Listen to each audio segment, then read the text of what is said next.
Good morning. I was talking to a friend of mine this morning about some political candidate that he prefers. You know, my thoughts on it were that it's too bad that everyone's favorite political candidate just says things that make them popular, and that the truth is always going to be something that makes people unpopular. Unfortunately, it's like people like targeted truths when they are materially useful to a certain end. And if the truth collides with what you want to believe, it's generally unpopular. And that is the mechanic that causes history to repeat itself. It is human psychology and nothing more. It's not that we forget history, it's not that we don't learn the lessons, it's that we don't want to know the truth. And in fact, we have evolved to have self protective mechanisms against knowing the truth. These aren't maladaptive. That's the crazy part about it, is that in aggregate, it becomes maladaptive, but on an individual level, it's often adaptive to deny, suppress, distort, and otherwise hide reality from your own perception. This happens not only willfully, but also automatically, or you could even say autonomically. It happens just like breathing. So when we look at the rest of the world and we think the rest of the world, like if we look down our noses at other people and we say, God, humanity's filled with all these idiots, I mean, we've all had that experience, right? We think people individually can be great, but then people in crowds are terrible. People in mass become something despicable. But the reality of that isn't that people are stupid or that people in crowds are actually despicable. It's just that the forces that govern our own individual psychology create that. And it's not a political issue. It's not a left or right issue. It is a human being issue. In much the same way that if you if you consume an addictive substance that has both positive and negative effects, that will impact everyone. So it's not that alcohol is bad for some people and not others. It's bad for literally everyone. It's just on a spectrum of how bad it is based on how much you are likely to use it given the circumstances of your life, including everything from uh, past traumatic experiences that might predispose one towards addiction, or even the way that you metabolize it could be different genetically. So, point being is that these issues aren't individual, they're human. I also have been thinking about, how I want to approach YouTube. It's kind of been an ongoing conversation with myself. And as you know, I haven't been very consistent. Part of it is that I haven't wanted to be. It's like more than anything in becoming an artist and trying to pursue creative work full time, I didn't want to build myself just another cage that I wanted to get out of. And so it feels important that everything that I do be as close to in a state of natural flow as possible. And this isn't out of laziness or out of a desire to not be disciplined. It's more that I'm trying to hold present to mind the reality that by being aligned with how I truly want to be, I have some faith that something positive will come out of that. I have a sense of trying to find a way to live my life that is in accordance with my being. And in the same way that a plant or animal might live in accordance with their being, and that it's in some ways a very uniquely human problem to contort ourselves to be out of that alignment.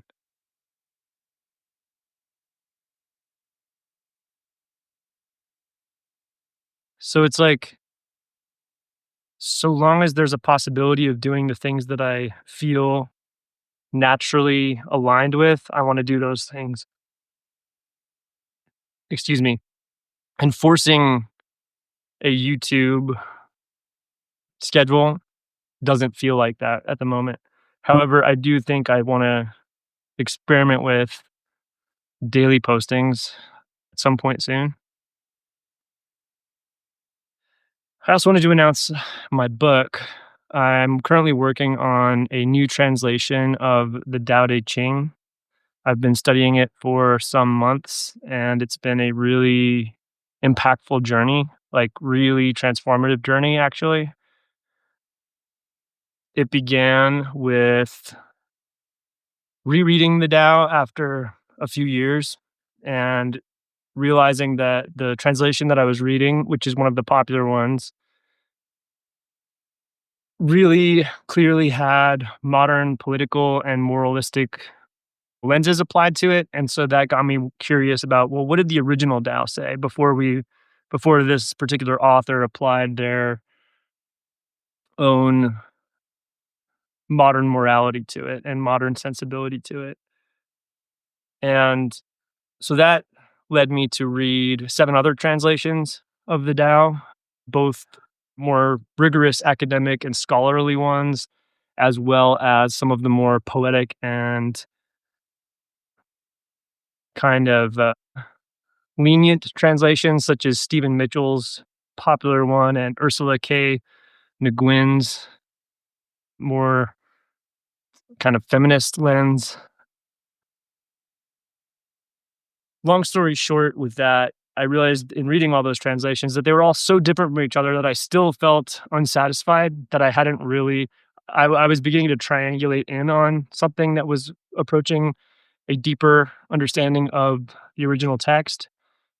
But I realized that with the advent of I actually had the ability to translate it myself in a way that none of these previous translators had before. So I've been meticulously going through the Wang Bai edition of the Chinese, the classical Chinese, and have been coming up with my own translation, really prioritizing literal accuracy first and foremost, and then clarifying for intent. So where the meaning might get lost on modern readers, I am doing some interpretation, but really trying my best to understand both the historical context and to apply my own knowledge of the Tao, with the assumption that if the Tao is powerful, it is because it maps to reality, not because it's just a nice idea. That the reason wisdom would last for multiple millennia, since 600 BC or around, 600 to 400 BC,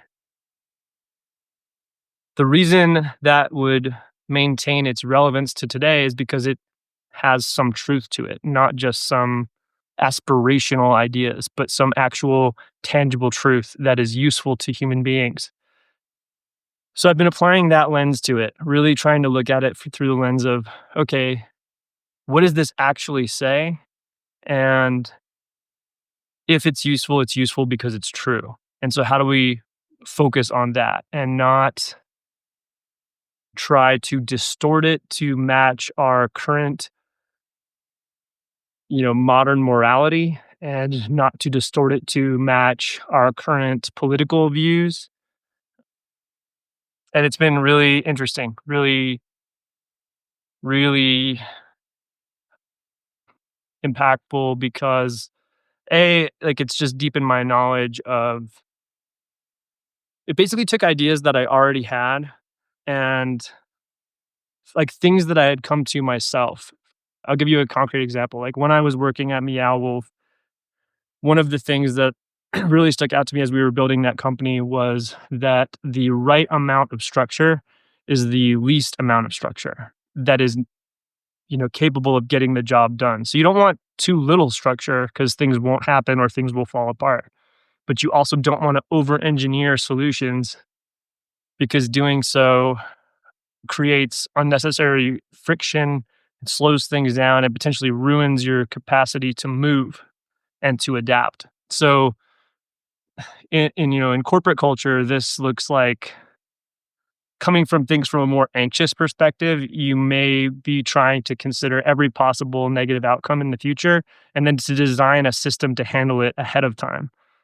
But this really is the wrong approach. And so like I had insights like this, you know, the right amount of structure is the least amount of structure. And this happens to align very closely with Taoist insight about Wu Wei, non-action, doing less, and doing less being a purposeful and powerful approach to life. Realizing that most natural systems, including businesses, including relationships, including governance on a societal level, work best by interfering less. That there's so much to life that just works automatically, just like your breathing, your heartbeat, all that. So in studying the Tao, I was able to deepen my own understanding of things that I had come to. And what's so fascinating to me is how insights from, you know, like I said, 4 to 600 BCE China, I was naturally coming to in the modern era as a, person in the United States. And so that just is a case in point. It illustrates how timeless certain aspects of the human experience are. And so thinking about that really encouraged me.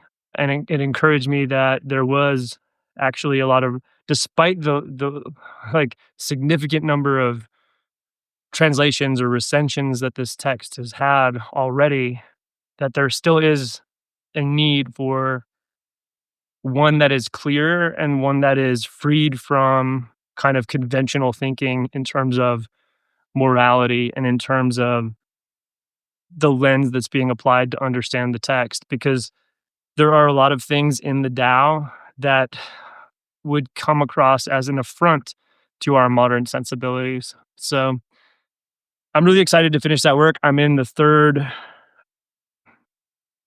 my third draft, hopefully the final real draft, and then I'll go through with like, an editor and do a fine-toothed comb over it to try to get everything, all the crossing the T's and dotting the I's and all that stuff. And then maybe another week to finish the book layout and probably another month to go through the final kind of formatting, doing some test prints and then releasing it. So that's coming out in the near term future, and I'm really excited to finish that project and to present it to the world. If you don't know, I have 6 other books that have already been published. You can get them on Amazon. They're all pretty good. However, my work coming out in this year will be even better, and I'm excited to share with you all what things I have cooking after this project as well. There's already a handful of things in the works, and yeah, I'm appreciative of anyone who's part of this journey with me right now. It's really still the very early stages of a new career for me, and I have no illusions that it will be easy, and I'm not at all sure that I'll be successful, but I will be successful in the sense that I am doing what feels most truly aligned with my nature, what is most essentially myself, and that I am leaning into what I internally feel as my highest value to the world, and I'm coming at that with a sense of trust. So, even if financial security or success is not a part of this journey, that's okay. I accept that possibility.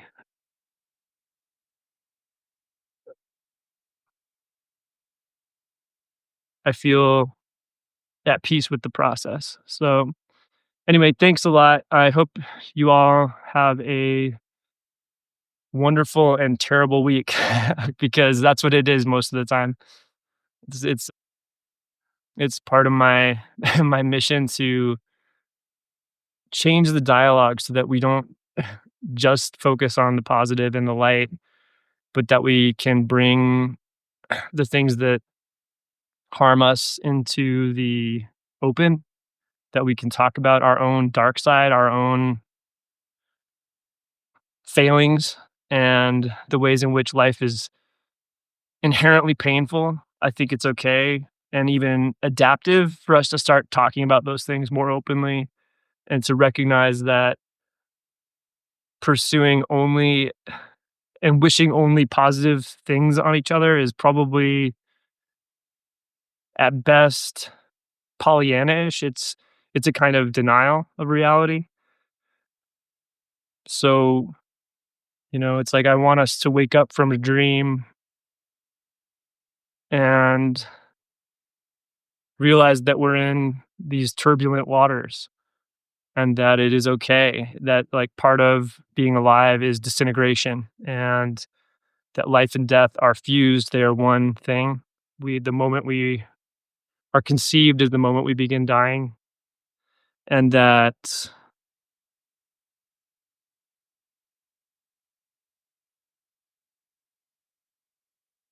you know we don't need to get stuck on the heartbreak. I used to feel like I was a man who could die of heartbreak, and I now feel like dying of heartbreak is like dying of a bloody nose. It's not necessary, and while it can be poetic and lead to some good moving creative material, there are other ways to live life. And anyway, I've rambled enough. Thank you. My name is Animal, at your service.